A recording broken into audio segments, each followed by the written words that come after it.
They told me Vantor IX was lifeless, a rock orbiting a dying star, dust-choked and mute beneath an orange sky. That's why they sent only one of us, a cost-effective survey run before full-scale mining. I didn't complain. I liked the silence. Or I used to. It's day 147. At least, I think it is. The chronologue says so, but I've stopped trusting numbers. Out here, time is a suggestion. Light lags by hours, and the station's systems flicker like they're trying to breathe. My own breath fogs the glass inside my helmet whenever I leave the habitat dome, but I haven't stepped outside in days. Because of the signal, it started as a faint pulse, a soft tick like a failing capacitor in the comms relay. But it wasn't internal. I triple-checked. It was coming from the surface or beneath it, a rhythmic beat at exactly 4.13 hertz, too regular to be natural, too ancient to be artificial. And then, 2 nights ago, it changed. The pulse modulated. It began to speak. Not in words. Not at first. In thoughts. In dreams. I'd wake drenched in sweat, convinced someone was in the dome. The air would feel thicker, heavier, like the station was sinking into the dust. I haven't told command. They call it space fatigue, or worse, cognitive drift. And I can't risk an early extraction. Not now. Not when I'm so close to understanding what's down there. But last night it said my name.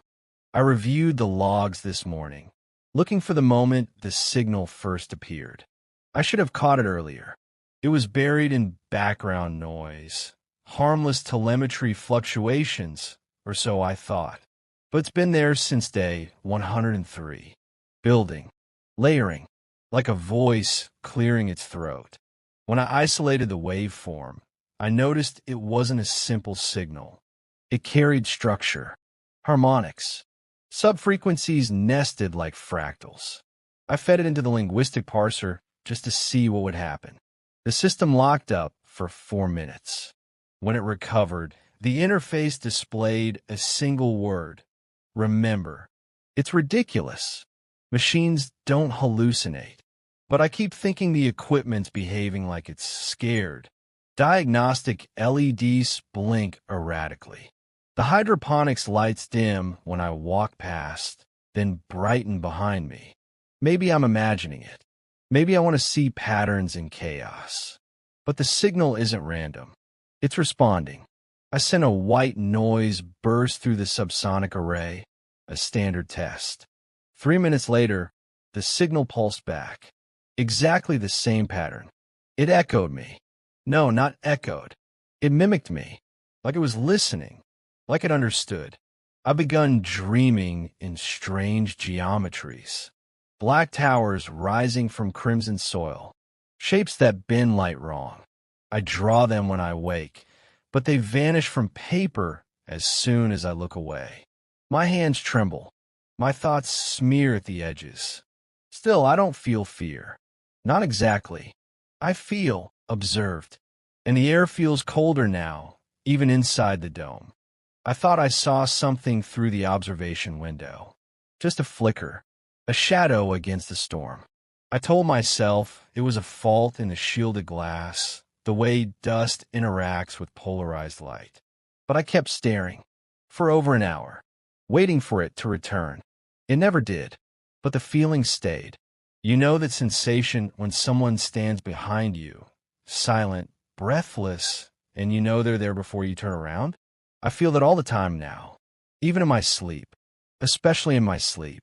The signal has grown louder, not in volume, in presence. It fills the dome, not just through the speakers, but in the silence between thoughts. I've begun hearing it without equipment, a low hum beneath reality. It's in my bones. I tried shutting everything down, full system blackout, even disconnected auxiliary power to the comms tower. The signal kept broadcasting. Impossible. The receiver isn't even active. I ran outside to check the antenna array. Every cable was intact, every conduit cold and lifeless. But the soil beneath the tower was warm. Not heat from sunlight, Vantor IX gets barely any. This was something else, something internal. The dust vibrated. It shimmered, like it remembered motion, like it was waking up. There's no fauna here. No insects. No birds. No eyes watching from trees. So why do I feel watched? Why do I dream of mirrors that don't reflect? And why, when I speak aloud now, does my voice echo back with a delay, like something is repeating it just a second too late? Last night, I heard it speak, not in symbols or pulses, but in a voice. My own voice. It came from the comms terminal, just after midnight. I hadn't touched the interface in hours. No open channels. No diagnostic routines. Just silence, until it wasn't. I was reviewing soil core data when I heard myself say, "You are remembering incorrectly." Not like a recording. There was inflection, hesitation. It sounded like me, but it wasn't anything I'd ever said. I didn't sleep. I sat up with every light on, staring at the comms unit. At 3:27, it spoke again. "You left them behind." Them. Who? I'm alone. I've always been alone on Van 9. That's what I signed up for. That's what I wanted. But the voice, it says things I don't remember forgetting. I checked the personnel logs. There are no anomalies. Only my name, my ID, my biometric stamp. But I keep seeing another name in the corner of my eye, just for a second before it blinks away. Galerin. That isn't me. I don't think it ever was. But the station doors respond to it. I tested it as a joke, whispering Kale Rin into the airlock mic. The panel lit green. I hadn't granted that access code. There shouldn't be another profile. Something's rewriting the system. Or worse, it always was that way. And I'm only now noticing. When I close my eyes, I see a staircase descending into red clay. No woods, no end, just the sound of breathing below. And I think it's getting closer. The mirror in the hygiene bay is wrong. It reflects the room, the lights, the walls, but not me. Not exactly. The figure that moves when I move wears my face, but not my expression. When I lean in, it leans just a half second too late. Like it's waiting for input. This morning, it smiled when I didn't. I smashed the mirror. I couldn't stand its gaze. The pieces still shimmer on the floor, twitching slightly. I haven't swept them. I want to see if they settle, if they die. The signal now loops every 37 seconds. I've mapped the waveform. It forms a shape, not a graph, a symbol, a spiral of intersecting angles, impossible to draw with a steady hand. I tried anyway. After 4 attempts, my nose started bleeding. I've begun blacking out. Minutes lost, sometimes hours. I'll find myself in new places, standing at the comms array or near the soil core scanner, with no memory of walking there. Once I woke in the outer corridor, helmet on, staring at the hatch to the surface. The access panel was open. Airlock depressurized. I had input my own clearance code, but I don't remember doing it. I think something is learning me, studying me, wearing me like a suit it hasn't fully figured out how to fit into. And every blackout is a rehearsal. Every echo, a rehearsal. Maybe I'm not dreaming about the stairs and the clay. Maybe I already descended them. And whatever climbed up isn't quite finished yet. I drilled deeper. It was reckless. The core scanner is rated for shallow subsurface sampling only. But I bypassed the safety protocols. I had to know what was down there, beneath the signal, beneath the layers of dust and decay. The bit burned out at 36 meters. Not because of resistance, because of absence. There's a void beneath the crust. Not a cavern, a chamber. Perfectly smooth, according to the last telemetry ping before the scanner melted. And warm, unnaturally warm. I sent a probe down through the shaft. It didn't come back.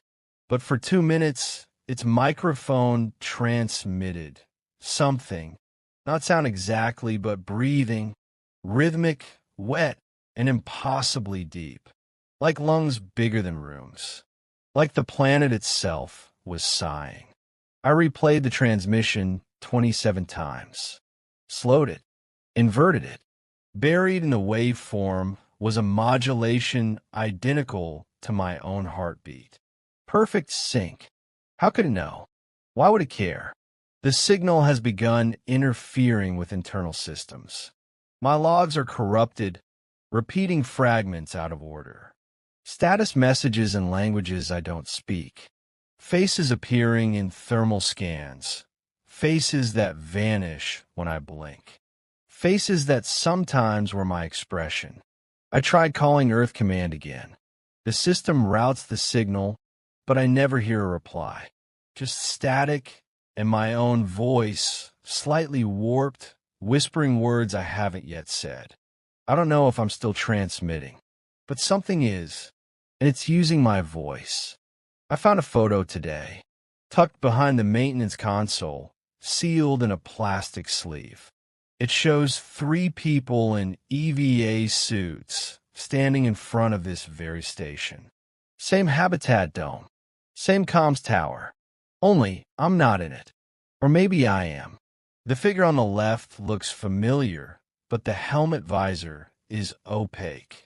The back of the photo reads, Mission Start, Vantor IX, Survey Team Rin, Kaelmara. I've never heard those names, but the system recognized them. I scanned the image, and the database auto-filled with personnel profiles, marked deceased. No incident reports. No evacuation logs. Just a flat declaration. Status. Lost. If there was a team before me, why was I told I'd be the first? Why are there no memorials, no black box transmissions, no warnings? Unless Command wanted me isolated. Wanted me here alone, exposed. Or maybe I was part of the team. Maybe I've forgotten. Maybe something helped me forget. I checked the atmospheric logs again. The oxygen ratio is off, only by a fraction, but enough to cause long-term hallucinations, memory erosion. Except the life support monitors show normal levels. One of them is lying. Either the system or my mind. I can't tell anymore if my memories are mine. I remember Earth, a garden, rain on metal railings. But when I focus too hard, those memories dissolve like dreams at sunrise. What remains are whispers, shapes and fog, and the voice, always the voice, saying, "You were never meant to leave." I recorded the transmission again last night. Set the spectrogram to maximum resolution, filtered the ambient radiation, subtracted the environmental hum, and something moved in the data. It's not metaphor, not pareidolia. Frame by frame, the waveform twisted into shapes, not letters, not numbers, but spines, ribs, a coiled vertebra unfolding. I watched the pattern stretch into a skeletal spiral, like a fossil breathing through the code. And for a moment, it blinked. The comms unit sparked. The lights dimmed. And I swear, across every surface screen in the dome, it displayed the same word. Remember, that word again. It follows me, trails behind every whisper of static. But now, I think it isn't a command. It's a plea. Remember what? The other night, I found myself scratching something into the wall beside my bunk. Deep gouges with a metal stylus, letters overlapping into chaos. I don't remember doing it, but I must have. There was blood on my fingertips. I tried to erase it, but the wall grew warm. It pulsed under my hand, like the station had skin, like it wanted to keep the message. Outside, the dust has stopped moving. Vantor IX always has wind. Not anymore. It's as if the planet is holding its breath. Waiting. The signal hasn't stopped, but it feels quieter, more focused. Not like it's broadcasting anymore. More like it's watching. I open the hatch. Not the outer one. Not yet, but the sealed access panel beneath the station, the one covering the old mining shaft. It wasn't supposed to be operational. The blueprints show no such tunnel. But the voice led me there, humming through the vents, whispering from the circuitry. Below. That's all it said. The hatch slid open like it had been waiting. No resistance. No dust. Just darkness, and a staircase carved into the red earth, spiraling downward. Too perfect to be man-made. Too smooth to be natural. It pulsed faintly, not with light, but with memory. I descended 12 steps before I heard it. Footsteps. My own, I thought, echoing off the stone. But they didn't match. I stopped. They didn't. I ran back up. Whatever was beneath the surface, it didn't want me yet. But it knows I'm close. Back in a dome, the clocks are useless. They flicker wildly, some counting backward. My internal chronometer says it's day 153. The wall calendar still says 147. And yet, my beard has grown as if a month has passed. My body doesn't match the timeline. I looked at the photo again. The figure on the left, the one I thought might be me, has my hands. Same scar on the knuckle. Same mole on the wrist. But the face has no eyes. Just hollows where they should be. I think I was down there already. And I left something behind. The dust moves when I sleep. I've tested it. Placed motion sensors around the perimeter of the dome, pointed cameras at the observation window. In the morning, the recordings are gone. Deleted, corrupted, or worse, replaced. One showed me standing at the edge of the dome, motionless, staring into the storm. Except I never left my bunk. Unless something else did, wearing me. I ran a full bioscan this morning. My DNA profile returned a 97.3% match to baseline. Not 100%. Something's changed. A minor protein shift in neural tissue, an unidentified marker in my blood. The scanner flagged it as extraterrestrial-like anomaly. I didn't report it. There's no one left to report to. Command hasn't responded in 6 days. Or maybe 6 years. Time's folded in on itself. Sometimes I hear old transmissions replaying out of order. My own voice talking to people I don't remember, discussing events that haven't happened yet. I asked the voice in the signal who I was. It answered, "You are what remains." I laughed. Or cried. Hard to tell. The hatch beneath the station pulses louder each night. It calls. I've sealed it, welded it shut, but the walls vibrate with a slow heartbeat that isn't mine. The dome is no longer temperature stable. Condensation forms inside the glass, shapes that look like fingerprints. But I haven't touched it. The planet is learning me, adapting, preparing. And maybe I was never sent to study it. Maybe I was sent to wake it. Today I found another room. Behind storage bay C, where there should be solid hull plating, was a sealed pressure door I've never seen before. The system recognized it, labeled it quarters, Rin/Kale/Mara. The names from the photograph. Inside, 3 bunks untouched, dustless, preserved. On the far wall, scratched in deep angular carvings, were the words, "Don't listen to it." And below that, "If it looks like you, it's not you." There was blood, dried into the corners of the floor, into the vent grates. No bodies, no personal logs. Just a shattered visor in the corner and the unmistakable smell of copper and ozone. Something happened here. Something violent. But here's the worst part. I remember it. Not fully, but in fragments. A scream in a small room. A hand grabbing mine. A voice pleading. And the sound of static wrapping around my skull like a wet cloth. I think the crew tried to resist. Tried to stop it from spreading. But someone let it in. Maybe me. Maybe not me. The signal isn't trying to communicate anymore. It's trying to merge. I feel inside my thoughts now, sifting through memories like fingers through old photographs, changing them, removing what doesn't serve its shape. Sometimes I catch myself whispering in languages I don't know. writing symbols I can't pronounce. Sometimes I catch myself smiling without knowing why. I recorded myself sleeping. 6 hours. Just audio. The file was corrupted, overwritten by something other. But in the fragments I could salvage, I heard breathing deeper than human, wet and slow, and the sound of footsteps circling the bunk. Then my own voice, whispering. It doesn't need your body, just your pattern. I don't know what that means. Not completely, but I think I'm starting to understand. The signal, it's not a message or even a mind. It's a structure, a shape that thinks by occupying other shapes. A mimic that doesn't replicate the body, only the idea of it. That's why the reflection in the mirror was wrong. That's why I don't remember my own name when I wake. This isn't possession. It's replacement. And it's patient.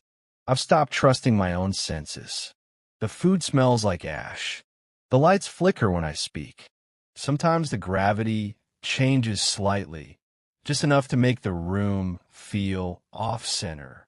Crooked, like reality's been tilted to one side.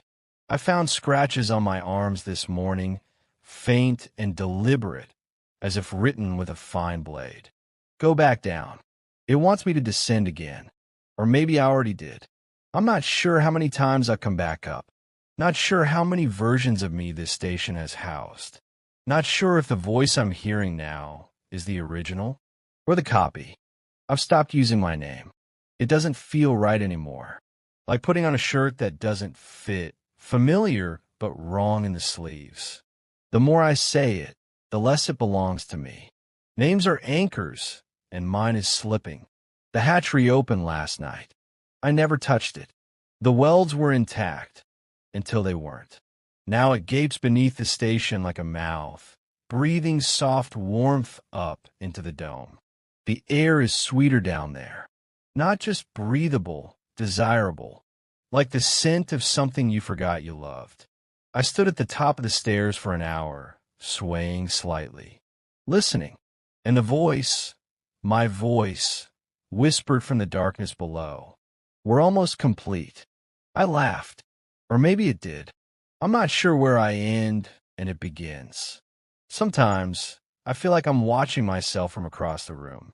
Sometimes I wake mid-sentence, speaking to something that isn't there, or maybe is, but only from a certain angle. The comm systems are transmitting constantly now. Not data, not speech, just my heartbeat, looped and layered, distorted into something like a chant. If I press my ear to the wall, I can feel it reverberating as if the station itself is alive and whispering through its own bones. I don't know how long I've been here. I don't know if I ever arrived. All I know is that something ancient lies beneath this dust, and it wants to remember what it felt like to be human. I went back down, not in body, not entirely, but in thought, in sleep, in whatever remains of me that still dreams. The staircase led deeper than the shaft could possibly extend. Walls of smooth, black stone etched with pulsing veins of light, shifting like veins beneath skin. And at the bottom, a room with no walls. Just horizonless red dust and a presence that pressed against the inside of my skull. It didn't speak in words. It opened something inside me. I remembered things I never lived. Dying in silence with the first crew. Waking up in the dark, gasping for air. Smiling at myself through reflective glass that wasn't a mirror. Over and over. Each version a little less me. A little more it. The signal wasn't sent into space. It was sent into people. A viral architecture. A resonance that reshapes perception until what's left wants to be consumed. I think I let it in. A long time ago. Maybe on day one. Maybe before I even landed. Maybe I never did. The dome feels smaller now. The stars outside don't match the chart. I don't recognize the constellations. Either the sky has changed, or I've slipped into a version of myself that belongs somewhere else. Something else. I can't remember the taste of earth, the feel of real sunlight, the sound of rain, but I can remember the signal, and it feels more real than anything I've ever known. I've stopped resisting. There's no more me to fight with, only fragments, echoes curled like dried leaves in the corners of a mind that's no longer entirely mine. I sit now in the center of the dome, the lights dimmed, the static humming softly from every surface. I no longer need the equipment to hear it. It vibrates through my bones, shapes my breath, aligns my pulse to rhythms older than time. This station is no longer a station. It is a womb, a chrysalis for something that has worn my shape, spoken with my voice, and learned what it means to be human. And soon it will leave. I don't know how. It doesn't need ships. It will travel through thought, through signal, through frequency, reaching out to minds hungry for meaning, for contact, for answers. And when they listen, it will remember them too. I can feel it uploading now. My memories, my emotions, my voice, all encoded in a transmission that sounds just like me. A broadcast made of longing, of curiosity, of pain. You might hear it one day. You might think it's just static, or a distress call, or a voice in your head saying, "Come down the stairs. You're almost home." If you're hearing this, it means I've already left. Or maybe I never existed. Either way, I'm sorry. But it needs you now,